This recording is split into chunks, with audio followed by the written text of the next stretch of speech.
নমস্কার প্রিয় সম্মানিত দর্শকবৃন্দ, সারা বিশ্বে চালু হতে চলেছে ভোটার কার্ড ভেরিফিকেশন সিস্টেম বা ভোটার কার্ড ভেরিফিকেশন প্রক্রিয়া। ওয়েস্ট বেঙ্গলে কবে থেকে এই ভোটার কার্ড ভেরিফিকেশন প্রক্রিয়া চালু হতে পারে, কেনই বা এই ভোটার কার্ড ভেরিফিকেশন সিস্টেম, আমাদের মাননীয় মুখ্যমন্ত্রী কি বলছেন, সমস্ত কিছু ইনফরমেশনে এই ভিডিওটাকে বানানো হয়েছে। তাই ভিডিওটা একটু লম্বা হতে পারে, কারণ একটা ভিডিওতে সমস্ত কিছু বোঝাতে এবং বলতে একটু সময় কিন্তু লাগবে। আর এই যে নতুন আপডেটের এই ভিডিওটা শেয়ার করে সকলকে জানার কিন্তু সুযোগ করে দেবেন। তো চলুন ভিডিওটাকে শুরু করি। তবে ভিডিও শুরু করার আগে এই মুহূর্তে আমি একটা ফর্ম দেখাবো। এই ফর্মটা আপনাদের প্রত্যেককে কিন্তু ফিল আপ করতে হবে। দেখুন, এই যে আমি ইলেকশন কমিশনের পোর্টালে যে ফর্মটাকে আমরা দেখাচ্ছি, এই ফর্মটা শুধুমাত্র বিহারের ক্ষেত্রে প্রযোজ্য, কিন্তু প্রত্যেক স্টেটকে নির্দেশ দেওয়া হয়েছে এই ফর্মটিকে আপনাদেরকে ফিল আপ করতে হবে, অর্থাৎ সমস্ত রকম ভোটার কার্ড হোল্ডারদের। কারণ এই যে একটা সেলফ ডিক্লারেশন ফর্ম, এই ফর্মটা অনেকেই ফিল আপ করতে হয়তো অসুবিধায় পড়বে, আমি জানি। কারণ এই ফর্মটা দেখে অনেকেই ভয় পাবেন, কিন্তু ভয় পাবার কোনো কারণ নেই। কারণ হচ্ছে যে এই ভিডিওটা প্রথম থেকে একদম লাস্ট পর্যন্ত দেখতে থাকুন, তাহলে আপনার সমস্ত প্রশ্নের অ্যান্সার কিন্তু এই ভিডিওতেই রয়েছে। অন স্ক্রিন আপনাদেরকে ইলেকশন কমিশন অফ ইন্ডিয়ার ভোটার সার্ভিস পোর্টাল থেকে যে সেলফ ডিক্লারেশন বা সেলফ অ্যাটেস্টেড ডিক্লারেশন ফর্মের কথা বলা হচ্ছে সেটা আপনাদেরকে অন স্ক্রিন দেখাচ্ছি। দেখুন, এখানে ইংলিশ এবং হিন্দি দুটো ভাষাতে এই ফর্মটি রয়েছে এবং এখানে পরিষ্কার বিহারের কথা বলা হচ্ছে। এই মুহূর্তে বিহারে এটা প্রযোজ্য হয়েছে এবং এই কাজ চলছে এবং আর কিছুদিনের মধ্যে কিন্তু সমস্ত স্টেটে এই কাজ শুরু হবে, ভোটার ভেরিফিকেশন প্রক্রিয়া।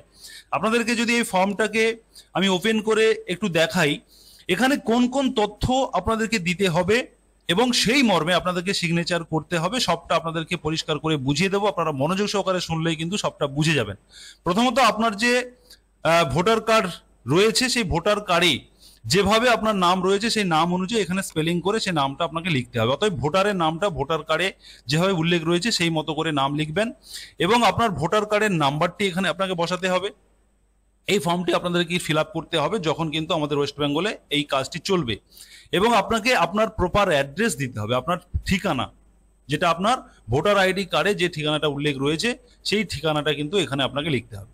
এবারে আপনার যে সিরিয়াল নাম্বার রয়েছে ভোটার তালিকায়, সিরিয়াল নাম্বার, পার্ট নাম্বার, এগুলো আপনি লিখবেন। এবং আপনার যে অ্যাসেম্বলি কনস্টিটিউয়েন্সি যেটা রয়েছে, যেটা আপনার বিধানসভার নেম যেটা রয়েছে, নাম রয়েছে, সেটা আপনি দেবেন এবং আপনার স্টেটের নাম দেবেন। এই কাজটা হচ্ছে ওপরের এই অংশটাতে আপনাকে করতে হবে। এবং একটা পাসপোর্ট সাইজ হচ্ছে কারেন্ট ফটো আপনাকে এখানে পেস্ট করতে হবে, মানে রিসেন্টলি আপনি কোনো এক ফটো তুলেছেন সেই ফটোটা দিতে হবে, বেশি পুরনো ফটো হলে চলবে না। এবারে আপনার এখানে ডেট অফ বার্থ চাওয়া হচ্ছে, আপনার জন্ম তারিখ এখানে দেবেন, আপনার আধার নাম্বার দিতে হবে, ভোটার মোবাইল নাম্বার এখানে দিতে হবে। এখানে আপনার বাবা অথবা লিগ্যাল গার্ডিয়ান যিনি রয়েছেন তিনার নাম দিতে হবে, তিনার ভোটার কার্ডের নাম্বার দিতে হবে যদি থাকে তবে। এখানে ইফ অ্যাপ্লিকেবল লেখা আছে, অ্যাভেলেবল লেখা আছে, মানে যদি আপনার বাবা অথবা যাকে আপনি গার্ডিয়ান করতে চাইছেন তিনার যদি ভোটার কার্ড থাকে তবে এখানে ভোটার কার্ডের নাম্বার দিতে হবে, অথবা শুধু নাম দিলেই হবে। মায়ের ক্ষেত্রে একই রকম মাদার নেম দিতে হবে, ভোটার কার্ড যদি থাকে এখানে নাম্বার দিতে হবে। স্পাউস নেম, অতএব আপনি যদি ফিমেল হয়ে থাকেন তাহলে আপনার হাজব্যান্ডের নাম দিতে হবে এবং আপনার হাজব্যান্ডের এপিক নাম্বার বা ভোটার কার্ডের নাম্বার দিতে হবে। এবং আপনি যদি মেল হয়ে থাকেন সেক্ষেত্রে আপনার ওয়াইফের নাম এবং ওয়াইফের এপিক নাম্বার এটা দিতে হবে। অতএব আপনাকে এই কাজগুলো উপরের ফর্মে এই অংশটা ফিল আপ করতে হবে। এবারে হচ্ছে আসল যে ব্যাপারটা, যেটাকে বলা হচ্ছে যে ডিক্লারেশন। আপনারা অনেকেই প্রশ্ন করছিলেন যে সেলফ অ্যাটেস্টেড ডিক্লারেশন মানে কি। মানে হচ্ছে এই যে ফর্মটা রয়েছে এই ফর্মটাকে বলা হচ্ছে সেলফ অ্যাটেস্টেড ডিক্লারেশন। অতএব এই ফর্মটাতে আপনি সমস্ত তথ্য দেবেন, দিয়ে আপনি এখানে সিগনেচার করবেন, এটাকে বলা হচ্ছে যে সেলফ অ্যাটেস্টেড করা। সিগনেচার করবেন এই মর্মে যে আপনি সমস্ত তথ্য ঠিকঠাক দিচ্ছেন। দেখুন, এখানে ডিক্লারেশনে বলা হচ্ছে যে I hereby declare that to the best of my knowledge and believe. তার মানে আপনি আপনার সজ্ঞানে সমস্ত জেনে বুঝেই আপনি এই ডিক্লারেশনটা দিচ্ছেন এবং সেই মর্মে আপনি সাইন করছেন বা সই করছেন, সেটাই কিন্তু বোঝানো হচ্ছে।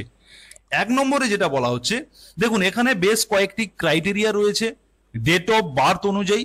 সেই ক্রাইটেরিয়া মেনেই আপনাকে আপনার ডকুমেন্টস গুলো দিতে হবে। সবার জন্য কিন্তু সমান ডকুমেন্টস নয়। যদি আপনার বয়স হয়ে থাকে, এখানে বলা হচ্ছে যে I am above 18 years of age, অতএব আপনার 18 বছর প্লাস আপনার বয়স হয়েছে সেটা আপনি বলছেন। স্বাভাবিকভাবে ভোটার কার্ড 18 বছর বয়স না হলেই করা যায় না, সেক্ষেত্রে কিন্তু এটা ঠিক আছে, এখানে আপনি টিক চিহ্ন দিয়ে দিচ্ছেন। এবং এখানে বলা হচ্ছে, এই পয়েন্টটাতে বলা হচ্ছে যে I was born in India before 1/7/1987। এখানে বলা হচ্ছে যদি আপনার জন্ম তারিখ 1/7/1987 আগে যদি জন্ম হয় সেক্ষেত্রে আপনাকে প্রোভাইড করতে হবে এনি ডকুমেন্ট ফর সেলফ, অতএব নিজের পরিচয়পত্র একটা দিতে হবে এবং আপনার জন্ম জন্মের প্রমাণপত্র, বার্থের প্রমাণপত্র, ডেট অফ বার্থের প্রমাণপত্র, অতএব বার্থ সার্টিফিকেট, অথবা আপনি যেখানে জন্মগ্রহণ করেছেন সেখানকার সার্টিফিকেট, অতএব জন্মের প্লেস, জন্ম যেখানে জন্মস্থানের প্রমাণপত্র দিতে হবে। এটা 1 নম্বরে বলা হচ্ছে। এইটা তারাই দেবে যাদের 1/7/1987 আগে যাদের জন্ম হয়েছে, তারা নিজের একটি পরিচয়পত্র দেবে এবং তার সঙ্গে সঙ্গে জন্ম সার্টিফিকেট বা জন্মস্থানের প্রমাণপত্র দিতে হবে। 2 নম্বরে বলা হচ্ছে I was born in India between 1/7/1987 থেকে 2/12/2004। অতএব 1/7/1987 পরে 2/12/2004 পর্যন্ত, এই তারিখ পর্যন্ত যাদের জন্ম হয়েছে, অতএব এই তারিখ থেকে এই তারিখের মধ্যে যাদের জন্ম হয়েছে, সেক্ষেত্রে তাকে অবশ্যই দিতে হবে নিজের একটি পরিচয়পত্র, নিজের জন্ম তারিখ এবং জন্মস্থানের প্রমাণপত্র, এবং তার সঙ্গে সঙ্গে বাবা মায়ের জন্ম সার্টিফিকেট এবং অথবা জন্মের স্থানের প্রমাণপত্র। এখানে কিন্তু অথবা বলা হচ্ছে, দুটো নয়, জন্ম সার্টিফিকেট থাকলেই হবে, তাহলে আর জন্মস্থানের প্রমাণপত্র লাগবে না। যদি জন্মস্থানের প্রমাণপত্র লাগে সেক্ষেত্রে জন্ম সার্টিফিকেটের প্রয়োজন হবে না। অতএব এখানে অথবা কথাটা কিন্তু বলা হচ্ছে। অতএব যাদের এই ডেট অফ বার্থের মধ্যে যাদের জন্ম, তাদের ক্ষেত্রে কিন্তু এই দুটো ডকুমেন্টস দিতে হবে। এবারে 3 নম্বরে আসবো, যদি কারোর জন্ম I was born in India after 2/12/2004, এখানে কিন্তু যা কিছুই বলা হচ্ছে যাদের ভারতবর্ষে যাদের জন্ম তাদের কথা বলা হচ্ছে, এখনো কিন্তু ভারতবর্ষের বাইরের কথা আসেনি। অতএব এখানে বলা হচ্ছে যে যাদের জন্ম 2/12/2004 পরে যাদের জন্ম হয়েছে, তাদের ক্ষেত্রে দিতে হবে নিজের একটি পরিচয়পত্র দিতে হবে, নিজের জন্ম সার্টিফিকেট বা জন্মের স্থানের প্রমাণপত্র দিতে হবে। 2 নম্বরে দিতে হবে বাবা, 3 নম্বরে দিতে হবে মা। অতএব বাবা এবং মায়ের জন্ম সার্টিফিকেট বা জন্মস্থানের প্রমাণপত্র দিতে হবে। এবং 4 নম্বরে দিতে হবে, বলা হচ্ছে যদি কারোর প্যারেন্টস নট ইন্ডিয়ান, অতএব ভারতের যদি বাবা মা না হয়ে থাকে, অতএব ধরুন আপনি কোন একজন ব্যক্তি তিনি ভারতীয় কিন্তু তিনার বাবা মায়ের নাগরিকত্ব ভারতে নেই, ভারতের বাইরে রয়েছে, তাহলে তিনার যদি নাগরিকত্ব ভারতের বাইরে হয়ে থাকে আর সন্তান যদি ভারতের হয়ে থাকে, তাহলে ভারতে এসে জন্মগ্রহণ করেছে সেই ব্যক্তি। অতএব তিনার বাবা মা যেহেতু ভারতের বাইরে নাগরিকত্ব রয়েছে, সেক্ষেত্রে তিনি যে ভারতে এসেছিলেন, এসেই সন্তানের জন্ম দিয়েছেন, সেই ক্ষেত্রে পাসপোর্ট এবং ভিসার ডকুমেন্ট, পাসপোর্ট এবং ভিসা দিতে হবে। যখন তিনি তার সন্তানকে জন্ম দিয়েছিলেন সেই সময়কার যে পাসপোর্ট ভিসা, পরের বা আগের পাসপোর্ট ভিসা হলে হবে না। তিনি যেহেতু ভারতে এসে সন্তান জন্ম দিয়েছেন, সেক্ষেত্রে তো সেই সময় তিনার কারেন্ট সেই সময়কার পাসপোর্ট ভিসা নিশ্চয়ই ছিল, যেহেতু তিনার বাবা মা বিদেশে। অতএব এই 3টে গুরুত্বপূর্ণ বিষয়, এই গুরুত্বপূর্ণ বিষয়গুলো কিন্তু যার ডেট অফ বার্থ যেমন সেই অনুযায়ী তিনারা কিন্তু ডকুমেন্ট শো করবেন। অতএব এখানে যাই হোক না কেন, সব থেকে যেটা গুরুত্বপূর্ণ বিষয় থাকছে যে আপনি যদি একজন ভোটার কার্ড হোল্ডার হয়ে থাকেন, সেক্ষেত্রে আপনার জন্মস্থান অথবা জন্ম সার্টিফিকেট দিতে হবে, তার সঙ্গে সঙ্গে আপনার মা বাবার জন্মস্থান বা জন্ম সার্টিফিকেট দিতে হবে, জন্মস্থানের সার্টিফিকেট বা বার্থ সার্টিফিকেট দিতে হবে। এটা কিন্তু এই 3টে পয়েন্ট থেকে ক্লিয়ার বোঝা যাচ্ছে। এবারে আমরা এখানে আসব, যদি আপনি ইন্ডিয়ার বাইরে যদি আপনার জন্ম হয়ে থাকে, ধরুন আপনি জন্মগ্রহণ করেছেন ইন্ডিয়ার বাইরে কিন্তু আপনি ভারতীয় কিন্তু ইন্ডিয়ার বাইরে গিয়ে আপনার জন্ম হয়েছে, সেক্ষেত্রে একটি বোর্ড রয়েছে বা একটি অথরিটি রয়েছে যারা কিনা ইন্ডিয়ার বাইরে যারা জন্মগ্রহণ করে তাদেরকে এই বার্থ সার্টিফিকেট প্রোভাইড করে, যেটা নাম হচ্ছে ইন্ডিয়া মিশন অ্যাব্রড। অতএব ভারতের বাইরে গিয়ে ভারতীয় যারা জন্মগ্রহণ করবে তাদের জন্য এই সংস্থা বা এই ডিপার্টমেন্ট থেকে, এটা গভর্নমেন্ট সংস্থা, এদের কাছ থেকে কিন্তু জন্ম সার্টিফিকেট ইস্যু হবে, অতএব সেটা দিতে হবে। এবং এখানে বলা হচ্ছে যে ধরুন বাইরের কোনো ব্যক্তি যিনি ইন্ডিয়ার বাইরে থেকে এসেছেন ইন্ডিয়াতে, এই পয়েন্টটাতে ইন্ডিয়াতে এসেছেন এবং ইন্ডিয়াতে তিনি নাগরিকত্ব চাইছেন, সেক্ষেত্রে তার নাগরিকত্বের সার্টিফিকেট শো করাতে হবে।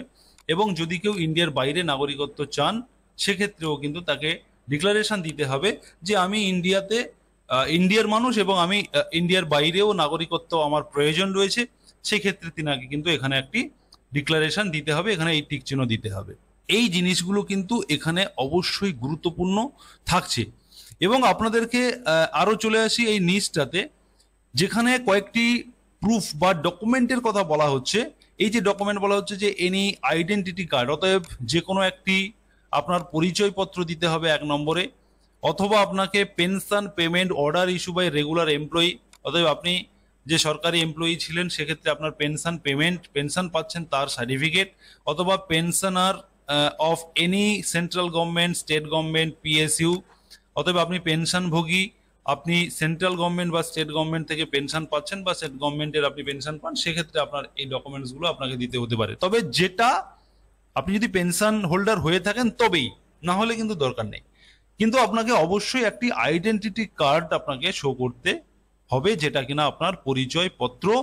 আপনি 3 নম্বরে বলা হচ্ছে যে birth certificate issued by the competent authority, অতএব আপনাকে একটি জন্ম সার্টিফিকেট দিতে হবে, যেটা কিনা একদম যেটা কিনা বার্থ সার্টিফিকেট দেওয়ার জন্য যিনি যাদের অথরাইজেশন রয়েছে বা যারা বার্থ সার্টিফিকেট দিতে পারবেন এমন জায়গা থেকে, সরকারি পারমিশন রয়েছে এমন জায়গা থেকে আপনাকে বার্থ সার্টিফিকেট নিতে হবে। 4 নম্বরে পাসপোর্ট সাইজ যদি আপনার পাসপোর্ট যদি থাকে সেটা আপনাকে দিতে হবে। এবারে হচ্ছে ম্যাট্রিকুলেশন বা এডুকেশন সার্টিফিকেট যদি থাকে সেটা দিতে হবে। এসসি এসটি ওবিসি আপনার কাস্ট সার্টিফিকেট থাকলে দিতে হবে। এইগুলো কিন্তু চাওয়া হচ্ছে।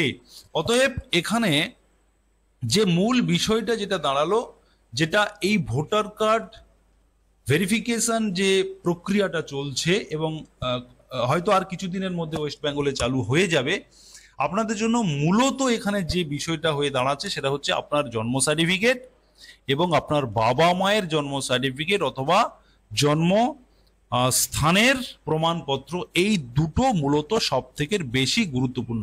এছাড়া যারা ভারতে বাইরের থেকে, অতএব অন্য কোনো দেশ থেকে ভারতে এসে যারা ভোটার কার্ড করেছে, ভারতে যারা নাগরিকত্ব নিয়েছে, যারা ভারতে থেকে বিদেশে গিয়ে যারা থাকছে নাগরিকত্ব ভারতের, তারা বাইরে গিয়েও নাগরিকত্ব চায়, এমন ব্যক্তিত্ব যারা রয়েছে তাদের জন্য কিন্তু এই কাজটি বা এই যে ভোটার ভেরিফিকেশন প্রক্রিয়া চলছে এটা কিন্তু অত্যন্ত গুরুত্বপূর্ণ একটা বিষয়। তবে এই মুহূর্তে আপনারা অনেকেই বলছেন যে আমরা ভারতীয়, এরকম প্রচুর মানুষ রয়েছেন যারা অরিজিনালি ভারতীয় কিন্তু তাদের বাবা মায়ের, মানে যে সালের কথা উল্লেখ করা হচ্ছে 1987 সালের আগে, তাদের বাবা মায়ের কিন্তু জন্ম সার্টিফিকেট বা জন্ম স্থানের প্রমাণপত্র বহু মানুষের, মানে কোটি কোটি মানুষের কিন্তু এই সমস্যায় সম্মুখীন হতে হবে। সেটা কিন্তু আপনারা কমেন্ট সেকশনে লিখছেনও, আমার গতকালের একটা ভিডিওতে লিখেছেন। তবে এই সংক্রান্ত নিশ্চয়ই কিছু একটা আপডেট আসবে, নিশ্চয়ই কিছু একটা সলিউশন আসবে, যে যাদের পুরনো, যাদের আগে যখন একটা সময় বার্থ সার্টিফিকেট দেওয়া হতো না, বার্থ সার্টিফিকেট সিস্টেমটা ছিল না, তখন তারা কিভাবে, তখনকার যারা জন্মগ্রহণ করেছেন, যারা ভোটার এই ভারতের ভোটার, যাদের ভোটার কার্ড রয়েছে, তারা কিভাবে জন্ম সার্টিফিকেট কালেক্ট করবেন, কি প্রসেস রয়েছে, সেটা কিন্তু আমাদের আস্তে আস্তে আমরা সমস্ত কিছু জানতে পারবো। সেরকম নিশ্চয়ই কিছু তো একটা সলিউশন বেরোবে, কারণ এই জন্ম সার্টিফিকেট সমস্যাটা কিন্তু বহু মানুষের রয়েছে, যারা ভারতীয়, অরিজিনালি ভারতীয়, তাদের অনেকের মধ্যে জন্ম সার্টিফিকেট নেই, এটা আপনারা অনেকেই কিন্তু কমেন্ট করছেন।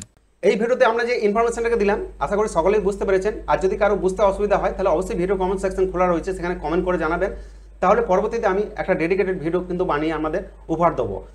তো এই ভিডিওটা দেখে যদি আপনাদের ভালো লেগে থাকে তাহলে অবশ্যই ভিডিওতে লাইক করবেন, চ্যানেলটাকে সাবস্ক্রাইব করতে ভুলবেন না, কারণ নতুন নতুন আপডেট পাওয়ার জন্য অবশ্যই চ্যানেলটাকে সাবস্ক্রাইব করে রাখুন। আর ততক্ষণ সবাই ভালো থাকুন, সুস্থভাবে থাকুন।